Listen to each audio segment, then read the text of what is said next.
Let's take a moment to think about what truly defines a strong workplace today. It's no longer just about performance. It's about creating environments where people feel valued, heard, and empowered to contribute their best. Our next session, The Future of Leadership, is inclusive. Are you keeping up? We'll focus on how leaders can build diverse teams, address unconscious bias, and turn inclusion into a real driver of innovation and growth. To take this conversation forward, please join me in welcoming our panelists. Amy Edgar, founder and board member of Blackbird Health. Jose Pereira, founder and CEO of JoseConnect.com LLC. David A. Ward, Senior, CEO, speaker, and trainer at David A. Ward Senior Speaks. Margaret Maggie Buchanan, founder and CEO of Residence Inc. And Griffin Pinkow, CEO of Foreseeable Future Foundation. Please come on and take the stage.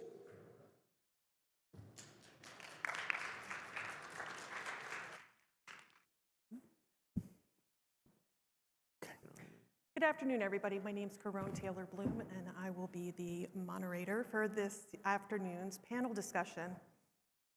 Inclusive leadership is becoming a defining trait of high-performing organizations.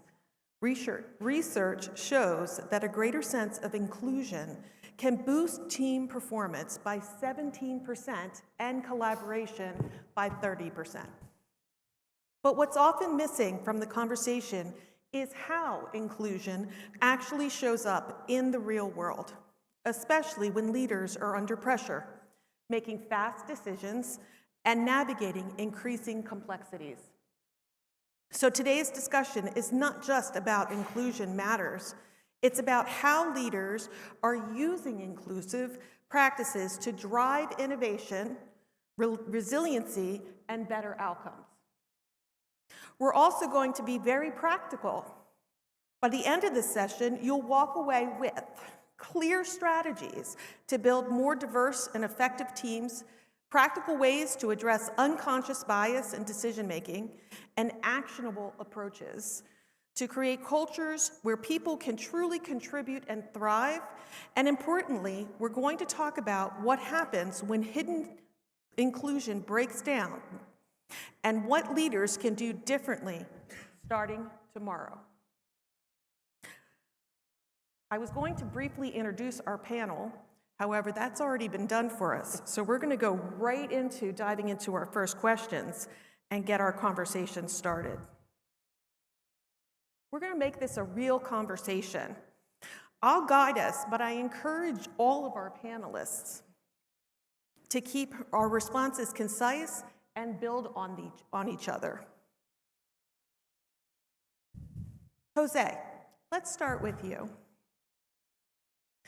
What is fundamentally different about leadership today, especially across generations, that makes inclusion essential? Well, thank you for that question.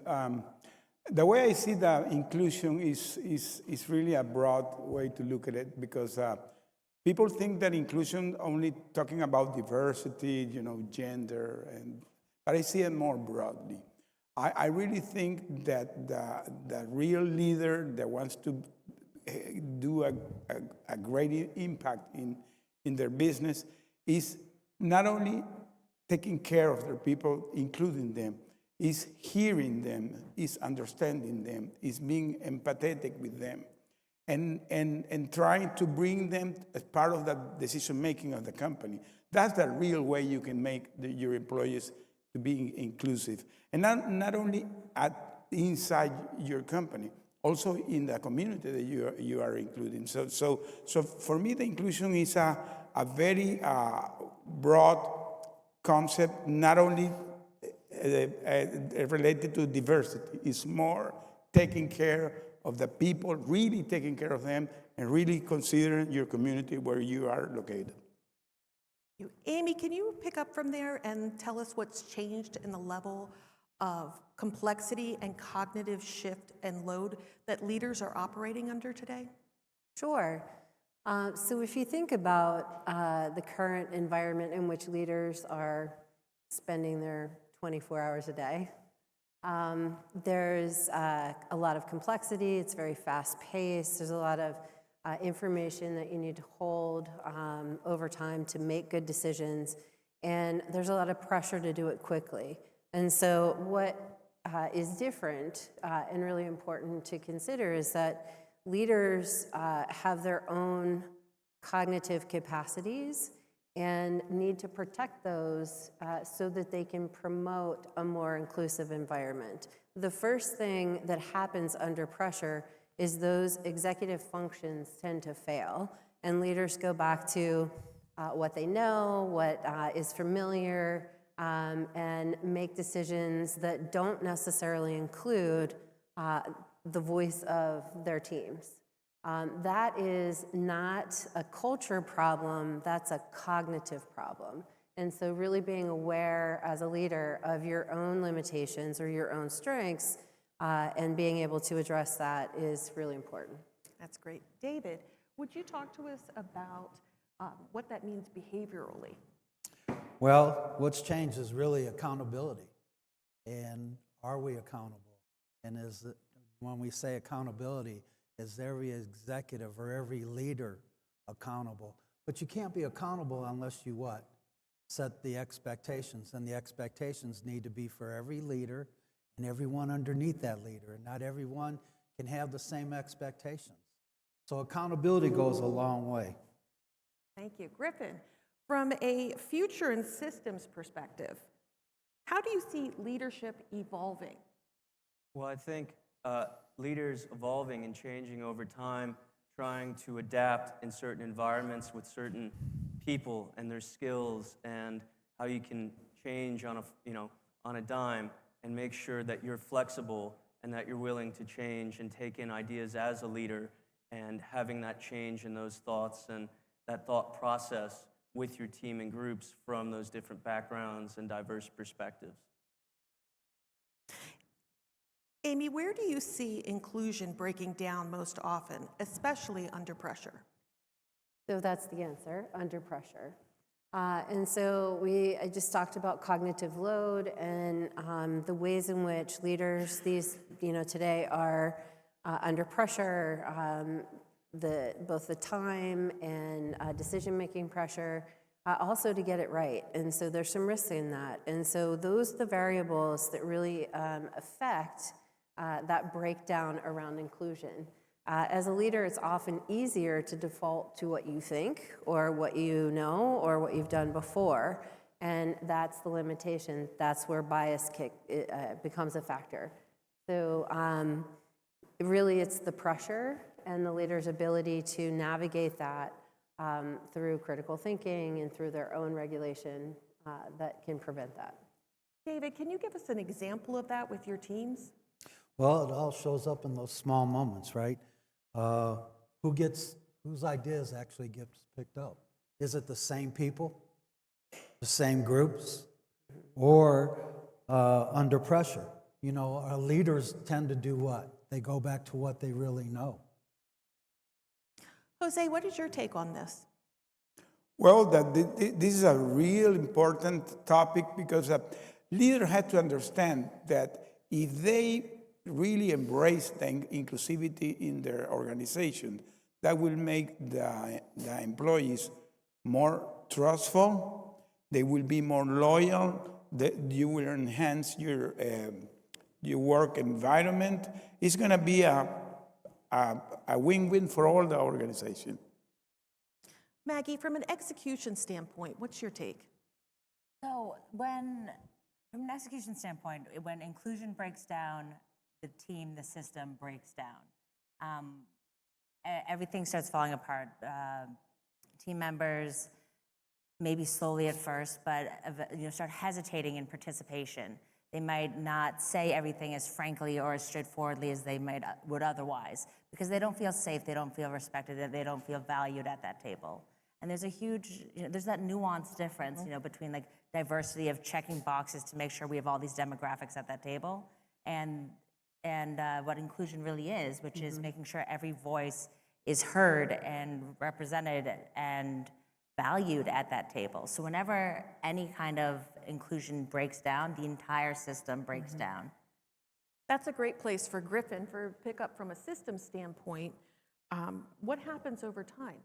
Well, over time, with the systems potentially changing and shifting, and that culture that as a leader you want to create, making sure that everyone from your team, from your leader perspective, and in general, that comes through in every ounce of what you do, and making sure that if it does shift or something happens, that you as a leader, make sure that nothing breaks down, and that when you're dealing with a certain situation, that you can adapt and change. That's awesome. Do any of you have an example that you would like to share? Something from your experience to kind of bring this home before we move on to our next. I would like to add, in my corporate experience, I developed my career in the oil and gas, and when you're working abroad in some countries that you have some cultural difference, and so you understand more the culture of the country, and you include the communities into your company. It makes the thing work better, because today I advise in that area. So I always mention you need to put the people to work with you. You need to make the community be part of your business. Maybe as a worker, maybe a service provider, whatever. But this will make that the people see themselves as part of your business. So there is a way that how you can integrate the community as an inclusive way. And of course, with your employees, the same case. So that is a real life example. That's great. Thanks, Jose. Amy, talk to us about innovation and what comes from that, integrating different perspectives into driving innovation with inclusion. Sorry. Yes, so the more perspectives, the better. I think we all as leaders know and understand that. Diversity of opinion, diversity of thought, the freedom to disagree really creates the most dynamic teams and yields the best outcomes when it comes to decision-making and strategy and also execution. So, innovation is the byproduct or the output of all of those things.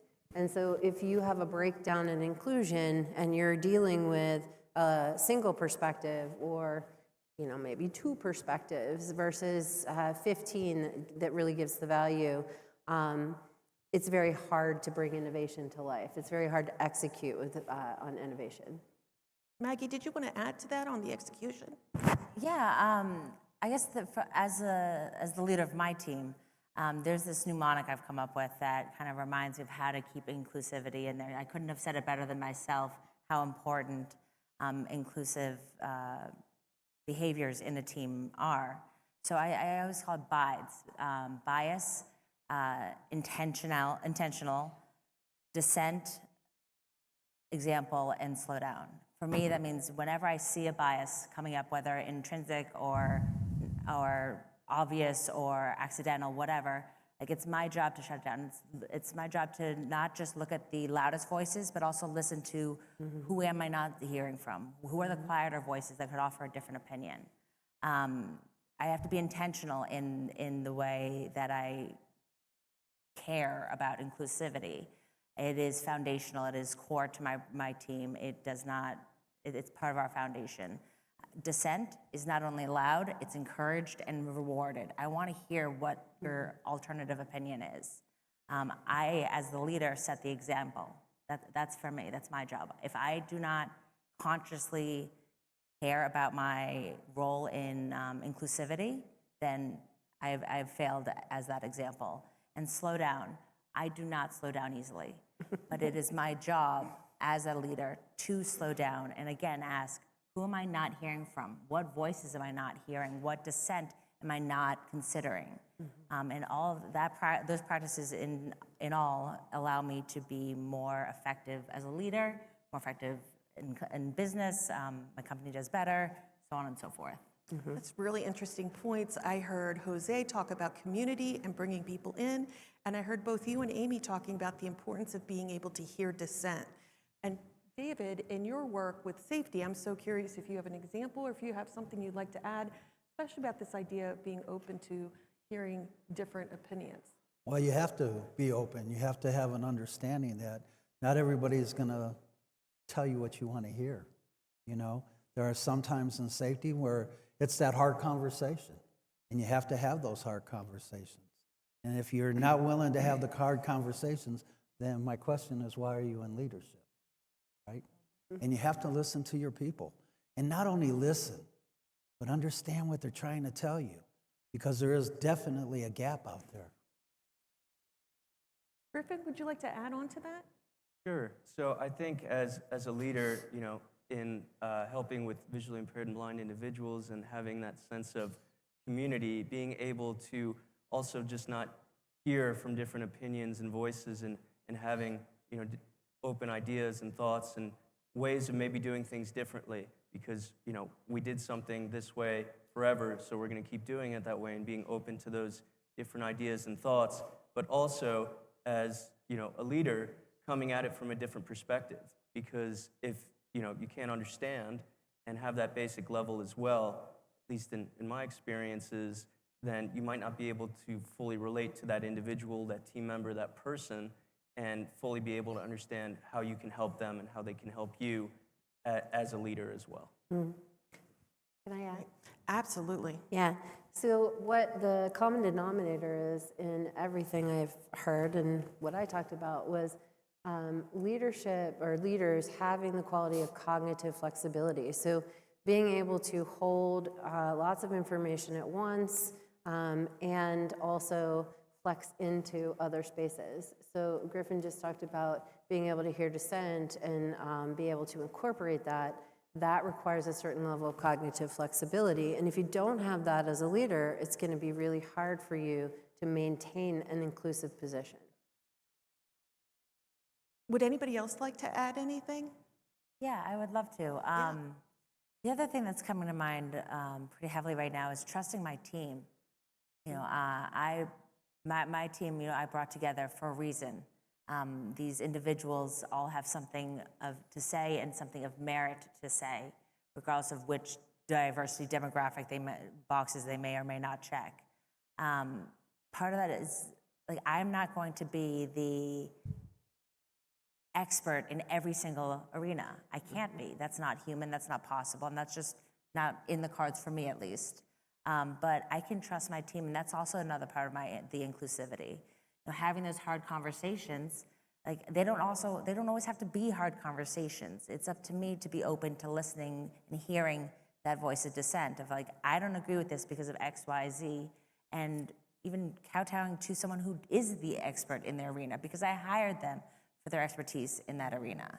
You know, trusting your team is such an important part of it, and trusting, you know, these people who are surrounding you with the same mission and alignment and goals. You know, that's a huge part of inclusivity, like in practice for me personally. But you have to actually be willing to, again, when you build that trust takes time. And if you surround yourself, as a leader, what are we supposed to do? Surround ourselves with people we can what? Trust, right? Because if we trust those people, that's how you become a great leader, is by surrounding yourself with people who you can depend on, people who have your back, people who understand the mission, but not afraid to tell you that, hey, listen, we're not headed in the right direction, or we're not getting all this information, or we're not really grasping what our employees are trying to tell us. I want to add something else, because one of the things that is very common, and it happened during my career, I saw it a lot. When you're in a leader position, every time you're climbing more to the top, there is a high tendency to isolate yourself. It's very human. And you have your core management team, and you're only hearing them. So you kind of tend to isolate yourself. So a leader has to have that ability to don't lose that contact with the reality, because you can have a lot of yes men around you, and you will feel very happy with that. because it's going to be music for your ears. But the truth is maybe the organization is saying something else. So you need to have the ability to make that connection with the people. I put as an example. During my career, I always try to walk around the building and talk with the people and see how they were. And sometimes they came to you and tell you things that was not what they were telling you, that your management team. So you took note and you tried to deep dive what was going on there. And as far as you have the ability to build that relationship, the trust, they will be more open to come to you and tell you what's going on, really. That's a great example, Jose, and a great place for us to transition as we talk about practical strategies. Anybody want to jump in with a practical strategy, or should I call on somebody? I'll take it. Okay, Amy. So one of the practical strategies that I think is really important is actually for the leader themselves, which is to protect your capacity. Recognize that you're under pressure, that you're being asked to make decisions or required to make decisions under pressure, and often that's not your best decision. So creating that culture of inclusivity, not isolation, preventing that bias, maintaining your perspective is critical. Thank you. Griffin? I think, as well, just surrounding yourself with, of course, like-minded individuals that can, you can bounce ideas off of and help you, achieve your goal as a team, but as the leader, you kind of going off Amy's point a little bit, you need other people around you to help you and not be isolated, but be able to lead in a healthy environment. And that's one thing that I think can be challenging for a lot of people, saying, I need the help, I need the support, what can I do to make sure I'm leading in the best way possible with the best practices to have the best outcome, not just for me, but for my team, my company, everyone that I'm accountable for. So I think, having some of those practices as well can definitely, help in many different ways. Also focusing on behavior, but whose behavior are you focusing on? Everybody else's or yours? Internally, you should look at yourself, right? And then you start looking at the behavior of everybody else. Who are you supporting? Is it the same people all the time? Or are you supporting others? So it's important, that behavior part, and I think we miss out on that. We're dealing with real people, right? We're dealing with human beings, and they have emotions, but are we in touch with that as leaders? Something to think about. Maggie? Piggyback off of that, I completely agree. It's fostering a culture of inclusivity in my company was a learned behavior. I had to be very intentional about learning that behavior, learning to be that example. Conscious or unconscious, we all have biases, and that's part of being human. So to foster that, we have to be intentional. And in creating my company, my business partner and I we spoke about at length, what is the culture we want to foster here, and what do we care about most here? And that was very intentional, and it had to be foundational to our company culture, is that we care about inclusivity. And that was learned for me. I didn't just make that up. I didn't grow up with that. That was a learned behavior for me. And that's part of leadership as well. It's just, you're making it up as you go along most of the time, and we all have to learn it. That's great, thank you. So I have one last quick question for everybody. What is one thing leaders should do differently starting tomorrow? Amy, oh, Jose, go Jose. Well, the first thing is everybody here mentioned everything related to that, because the real leader has to be with the people from the human side. So treat them like they're real, they're human, and have that human touch with them. Because when you treat the people as real human, that you care, there where the relation starts. Great, Thank you, Jose.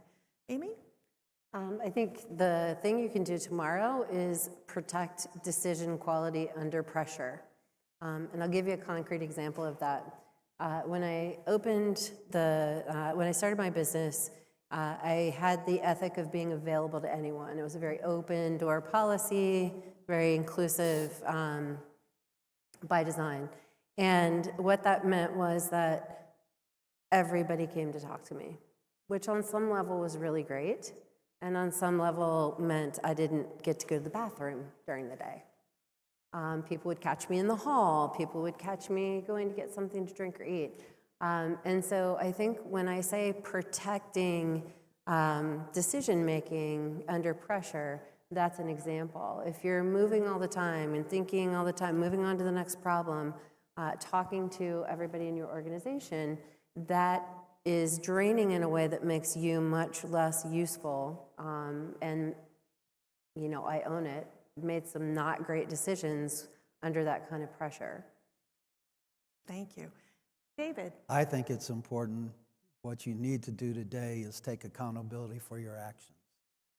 Be responsible. Admit your faults. You know, again, we're dealing with our employees, and our employees, if you really, truly look at it, you're only as good as your employees make you. And if you're not treating your employees with that humanistic touch, with that value, that you truly, truly value them, then where are you at as a leader? Maggie? I'm an insatiably curious person by nature, so first and foremost, in learning any endeavor or skill, is learn everything you can. What does it actually mean to be inclusive? What does it mean from a leadership perspective? What does it mean in your social groups? What does it mean to care about every voice in the room, not just the loudest ones? You have to learn about, I have to learn about it, speak for myself. I have to learn about it and learn about everything before I can start employing it. That's the first thing I would do if I wanted to learn to be an inclusive leader, learn what it means to be included and what it means to be excluded as well. Great. Griffin? I think just, having that drive and determination to, believe in what you're doing, because, as you continue in your path and you believe in your mission, your company, whatever you're doing, that will resonate with everyone else, either in the company that can help you, advise you, and lead you forward on your path in your life, in your business, and just in general. So that would be my last point, or just example and thought on that topic. As a leader, if you protect your people will protect you.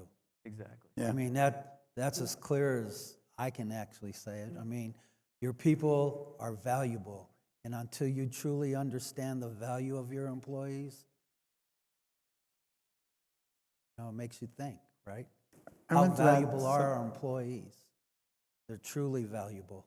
I want to add something else because, we're today in a crazy world. Everybody knows that. And there's a trend to have autocratic leaders in many positions. You see it more frequently. So it's kind of a contradiction of what we're talking today. Because sometimes the autocratic leader is, you do what I say. That's it, period. And sometimes, that is needed. But the real thing is that in the long run, those leaders that are going to be remembered are going to be those that care of the people. Mm-hmm. Those leaders that take care from the human side. There's a lot of leaders in the history that were like that, and one of the biggest leaders was Jesus. So I want to finish with that. Mm. Yeah, I would also add that in addition to being remembered, the type of leadership that you're describing, Jose, builds successful companies, sustainable companies. And without it, we could all probably come up with a list of companies that have failed because they didn't do that. And so sustainability of your company is really heavily dependent on inclusion. Thank you. Inclusive leadership is not about intention. It's about how leaders perform under pressure. The organization that will win are the ones that can consistently integrate diverse perspectives into better decisions. That's what drives innovation, resilience, and results. Thank you all for being here. Thank you. Welcome. Thank you. How do we have time for questions? Give us some time. Could we Do we have time for Q&A? Can you give me a time on how many minutes we have? Perfect, Q&A time. Any 8 questions minutes. for our panelists? Thank you. Don't be shy. Yes, sir. He's coming. Hi, this is a great discussion. Kudos to you all. I'm Dr. T. Maurice Fowler, and my question is, how does psychological safety impact what we're talking about in inclusion? That's my question. A great question. Amy? Oh, You want me to take it? Maggie? Either one? Psychological, so when there's a breakdown in inclusion, the first things that tend to happen, are people clam up, as we spoke about earlier. People hesitate to contribute. They may hesitate to give dissent. They may say that might not be. They might not say like that's not a great idea. When there's a psychological breakdown, when there's no trust, there's no respect, or they don't feel trusted, respected, valued on their team.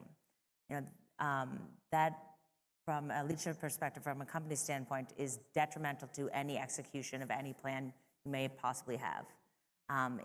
The best functioning teams are the ones who always feel valued. Every member, every voice, every thought, even if it's just a little quip off to the side, someone feeling valued, and that psychological safety, feeling safe, like to their soul, to their core, is what makes the strongest teams become the strongest teams, the fastest, the most efficient, the smarter decisions made more quickly straight out of the gate, fewer costly needs to pivot later down the line. You could go on ad infinitum about all the benefits of making sure your team feels psychologically safe to speak however they want to speak. As a therapist, I'll add, I was new to the definition of psychological safety from a corporate perspective. I think of psychological safety from a human being perspective. And so one of the things I learned early on was to operationally define psychological safety for your teams. Because, it could mean 10 different things to 10 different people. I was shocked in a meeting one time to hear that psychological safety meant not holding people accountable in public because they felt exposed. And I thought, well, I don't even know what to say to that, that we need to be able to discuss things, and we need to be able to talk about performance, and we need to be able to all be okay and feel supported and psychologically safe to do that. And so it's been an interesting experience combining what I know of human psychological safety and the corporate version of psychological safety. And I think the best answer is, combining those. Thank you. Yes. I have a very specific question, and I hope it doesn't make you uncomfortable. I am in an industry that is failing, and there is no psychological safety, and there is no inclusion. And I am trying to break that mold and very much becoming an outsider in doing so. And my question is, what do you do in circumstances like that based on your experience and knowledge? Can I take that one? Yes, by all means. I've been there. So I worked in an industry that was, that there was very little psychological safety, very hierarchical, very power-oriented, not inclusive. And I had the option to leave or stay in the industry and try to make change. I stayed, attempted to make change, and after about 10 years said, I'm getting nowhere, and my energy is being wasted, and I really believe in some very important things. And so at that point, I opted to leave, and I sat with myself, and that's actually was the beginning of my own business, of the creation of my business. And I think it's really those hard conversations that I talked about earlier. You got to be able to have the hard conversations to understand. Psychological safety affects everybody, right? And everything that you do at work.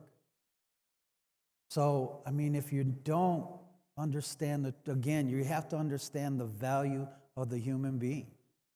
And you have to listen. And you have to take action. Because listening without action is what? Useless. I'd also add, lean into your HR team. And that's a great resource when you're feeling like you have, you're not being heard. I have a totally different perspective on this, actually, or a totally different avenue. But I am the CEO and founder of a company in an industry that, on the whole, I pretty much hate. And that's the industry. There are so many issues within this incredibly old-fashioned, I guess I will say, as diplomatically as I can, industry. Right there. And but I'm in a different position, and I'm in a different position, obviously. Like, I then created a product that I'm doing the exact same thing. I'm an entrepreneur too. Okay, so in my company, I think about it constantly. I stay up nights thinking about it. How do I fix the problems I hate about this industry? How do I fix them in my company from the inside out? And granted, I'm in a different position because I am the founder and CEO of this company. I get to make those decisions with my team. But that's how I handled it. That doesn't mean it's how everyone can handle it or wants to handle it. I guess at the end of the day, like, the best thing I would say is do you. Do what's best for you. You do you, boo. Exactly. Thank you. Yeah. And I have a question. I think really great panel presentation. Obviously, you've all got very diverse backgrounds and experiences, and you're all leaders yourself. I think, Jose, you mentioned one leader that you aspire towards, but I'm just curious as to the panel, is there a particular leader either in your industry or outside of your industry that you maybe aspire towards or are motivated from? They could be living, they could be no longer living. I'm just curious as to all of your perspectives. Anybody want to grab that? Well, if no one else does. Well, there's a president of Alcoa back in the day when he turned around and made safety the core value of his company. Safety had the biggest priority, number one priority. He actually went out to companies giving out his business card, and he was telling people, employees, supervisors, and management, if there's a problem, you call me, and we're gonna fix it. Not tomorrow, not the next day, not the day after. We're gonna fix it that day. And money is no object. And they became the most profitable company at that time. And I don't understand why more businesses don't follow that. Mine would be Dr. Paul Farmer. He's unfortunately not still alive. He wrote a book, Mountains Beyond Mountains, which was probably one of the most inspiring books that I read when thinking about starting my own business and the problems that I was trying to solve with my business.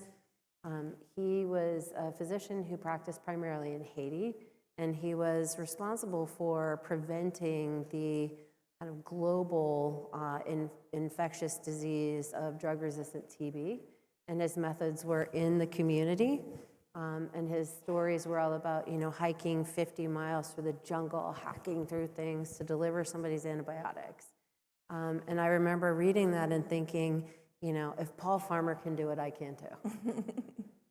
Right. Another leader of mine in the United States Air Force, Staff Sergeant Hatton, when I was a young man, 17, when I first joined the military, turned around and said, your work is your signature. And I've never forgot that. So it doesn't matter how long it takes, you got to do the work because your name. Thank you. Maggie? Nelson Mandela.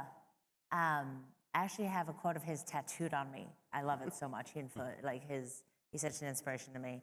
He says, I never lose. Either I win or I learn. And I have win or learn literally tattooed on my hip. Because like that's how I live my life. It's how I make every decision. You know, like I may not always make the correct decision, but I learn something. As long as I bring something away from it, as long as I learn something, there's no such thing as losing in my world. I win or I learn. And that's who has influenced me most. That's well said. Griffin, did you? Yeah, sure. So I think mine was, and is, he's still living, is Eric Weimeyer. He's completely blind. He's just done a lot of epic things in his life, including climbing Mount Everest with no vision. He's written books. He's just given me the opportunity to see what's possible and what you can do with little to no vision. You know, being diagnosed with a retinal degenerative disease at age 12, you know, how devastating that can be. And I'm just seeing how he carries himself and leads, and just there's no boundary. And, you know, going on to write books and speak and starting his own nonprofit and just doing epic adventures, which, you know, I think that's the person I would aspire to be, and I'm trying to. And even, you know, going bungee jumping in New Zealand or going skydiving, just pushing the limits of what's possible, and, you know, getting that baseline from Eric, and you know, having that perspective. So I think that Eric would be mine. Thanks, Griffin. Jose, real quick. Yeah, I want to close with this because I have a group that I advise that they are heavy trying to promote the inclusion in the communities of the businesses. And they did a research that the final result of that is that the most profitable companies are those that take care of their employee or take care of the community. So that's kind of the secret sauce. So that's my closing. Mm-hmm. Thank you. Thank you, everybody. Thank you. Thank you for your questions, and I think we're at time. One more we question. Oh, sorry. Okay, I'm go so ahead. sorry. She has one more question. You guys talk about psychological safety. Something else came up for me, and I was just curious as to what do you think would help address like breaches in psychological safety, like caused by peer level competition, the backstabbing, and somehow like, you know, reinforce the idea there's room for everyone, because that happens a lot, and sometimes people think psychological safety just goes upwards, but it's horizontal too. If the panel's okay, and because of our time, could I take this one? Yeah, of course. Okay. So many years ago, there was a program that I went to where it was about inclusion and specifically about intergenerational. And when we think about our communities, our families, we want to include everyone. And so if you have everyone gather in a circle, the only way you're going to get everybody in is if you take a step back. And by taking a step back, you create space and room for everyone. In order to take a step back, you have to pause, you have to be intentional, you have to pay attention to your surroundings, and then take that step back. No matter how many steps back you have to take to make sure there's enough room for everyone in the circle. And that's what I would recommend. Yeah, I love that answer. I'm almost hearing like a servant-based leadership, almost like kind of just like Servant-based leadership. Yeah. Yes, absolutely. Thank you. Thank you, everybody. Thank you. Thank you.